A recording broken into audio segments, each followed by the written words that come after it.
Hey, I just wanted to give you some kind of best practices, little tips here and there on how to use ProspectBoss's lead store, our sales data list, as well as how to put it into the CRM dialer system.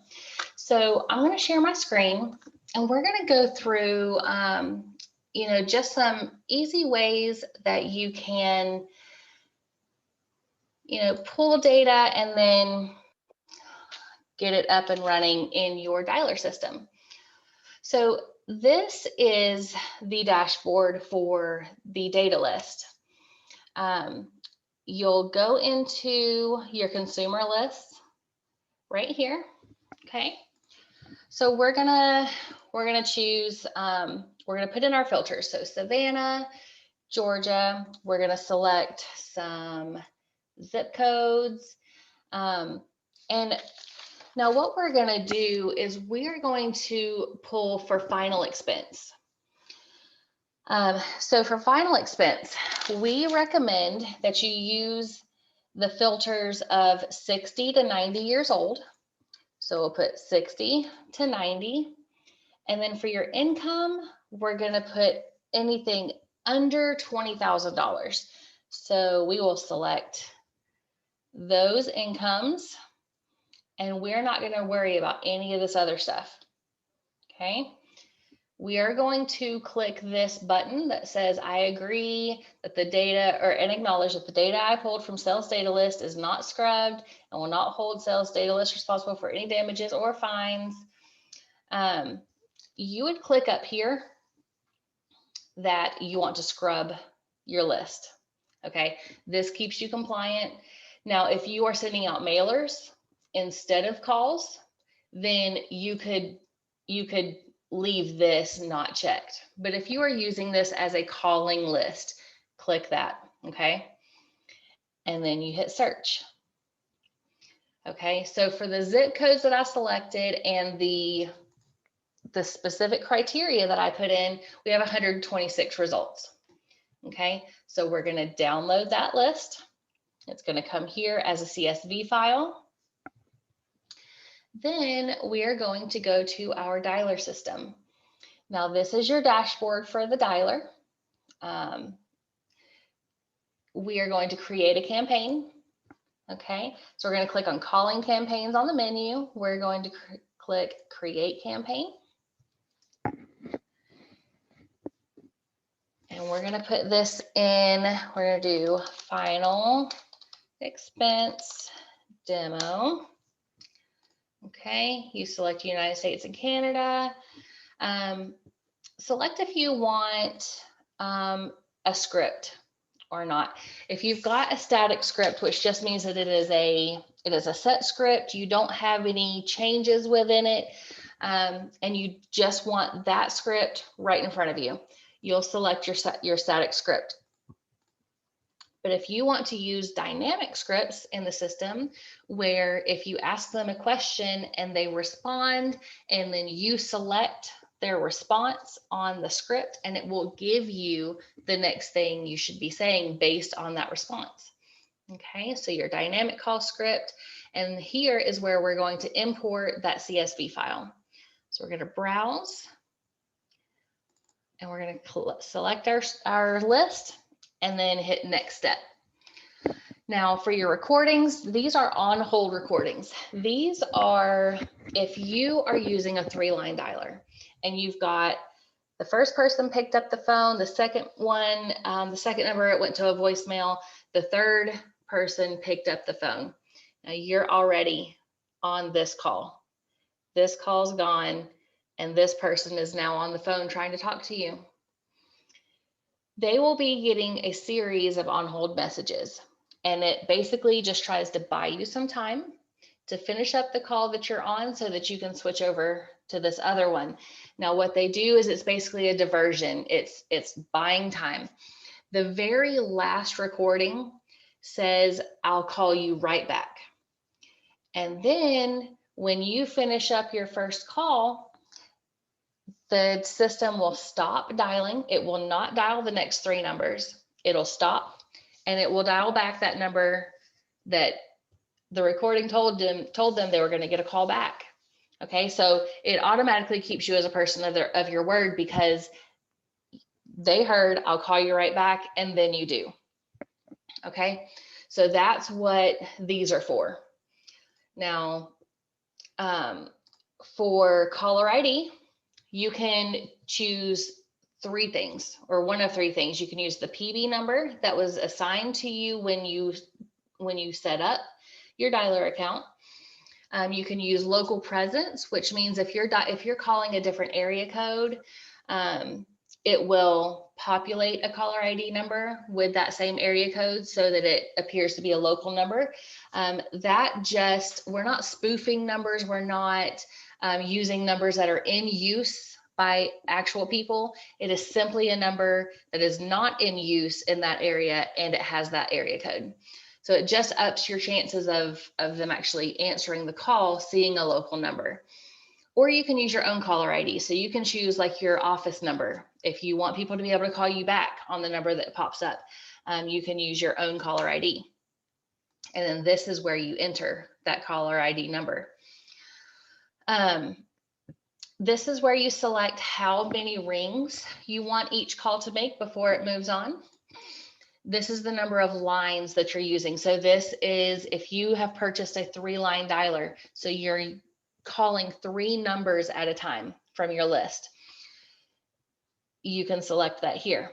Now, say you want to just kind of feel it out. You can select 2. If you have a 3-line dialer, you can select for it to only dial 2 numbers. You can select for it to only dial 1 number at a time. But you can only go to 3 if the 3-line dialer is what you have. If you have a 4-line dialer, then you can select any of these: 4 lines, 3 lines, 2 lines, 1 line, any one of them. We do have video conferencing available. So you can select here whether you want to enable video calls. Auto pause. This is, so if you've got the 3-line dialer again, and I use that because that's our most popular. So you have the 3-line dialer and it dials the 3 numbers. You finish up that grouping. And then if you have auto pause enabled, it will stop. It will not dial the next 3 numbers until you tell it to. But sometimes, especially in the beginning, you can choose that so that you can catch your breath. You can, finish up putting in any kind of notes that you need to, and then move on. Enable recording. We always recommend that you record your calls. There are so many different reasons that your calls would want to be recorded. If you just have no need for them, that's fine. You have the option, but we always just recommend that you record your calls.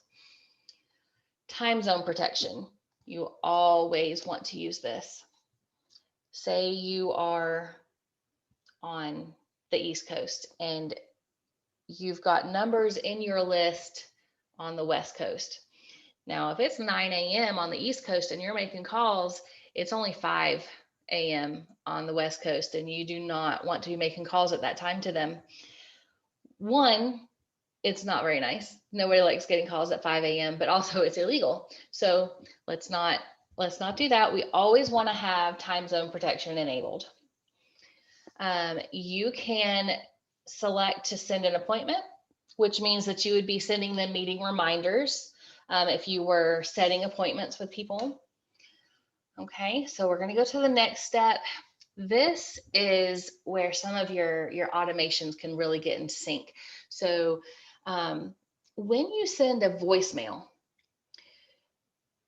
so say you've made a call and you click the button to drop your voicemail, your pre-recorded voicemail. You can also select this to automatically send an email at the same time. Now, it's fantastic because not only are you utilizing the phone call, you're utilizing the voicemail, and you're utilizing email all in one step. Okay, so you want to make sure that your email template has a subject line that says, I just left you a voicemail, but I wanted to follow up with this email as well.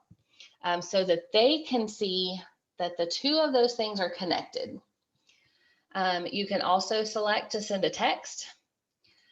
This is not going to be something that can be automatic like the email, but it is a manual setting. So if you're in a call and they say, well, just send over your contact information, then you can text them. You now have their permission to send them a text, and you can text them your contact information. So, but that is a manual, that's a manual send. All right, so next step, this is where you've got your list that you've uploaded, and now you're gonna format the list for the system. So first name, you're gonna just match it up. First name, last name, match it up with last name. Primary phone, phone, alternate phone, phone cell, and you can choose which one of those is, better, whichever one you prefer. Address, you select address, address 2 if you need that. City, see, we're just matching these up across the board. Zip. You can have income range if that was something that you put in, which we did because we selected the less than 20,000 a year. We're gonna add a custom field here, and we're gonna make this age, and we're gonna select age. So that is a field that's populated in your calling list. Okay, so now we're gonna submit this, and this is creating your campaign. This is finalizing all of that. We'll get a little pop-up here in a second. Campaign created successfully. You'll select OK. Now we're going to go take a look at it. Okay, so calling campaigns, we're on my campaigns, and we've got our final expense.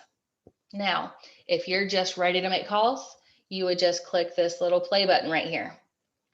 But I want to show you what the contacts actually look like in the system. So we are going to select just a random contact here. Now we have the name, the phone number, we've got their address, and then in custom fields, we've got how much they make and how old they are. Okay, so you've got all that information about that contact right here.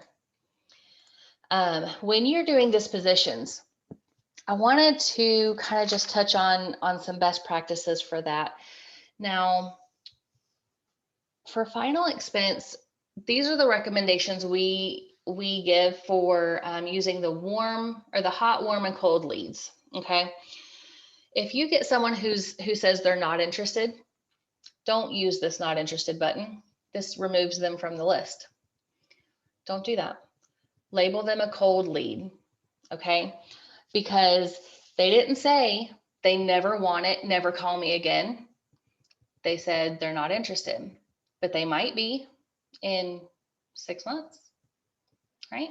So label them a cold lead, and you can put them on a drip campaign, or you can just put them on a campaign to call back in 2 months. Just don't let those leads go, because the more you speak to someone, the more comfortable they're going to get with you, the more likely they are to buy from you. So label them a cold lead, and then don't forget about them. Okay, go back, follow up with them.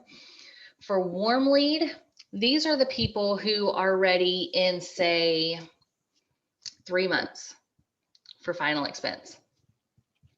And then you're going to put in a campaign to call them back in 2 months, so that you can be right there at top of mind when they are ready in a week.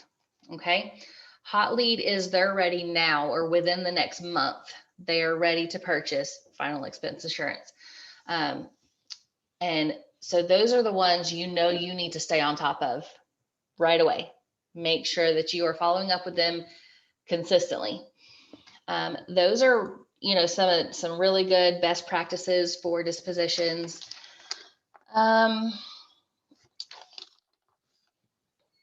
think that's about it for final expense. If you have any questions, or if you want to look at our products and see what we have, how much they cost, ProspectBoss.com is our website. You can go take a look at all the products, all the pricing. If you have any questions specifically about, scripts or how to use the system, you can give us a call. The number is 800-662-4009.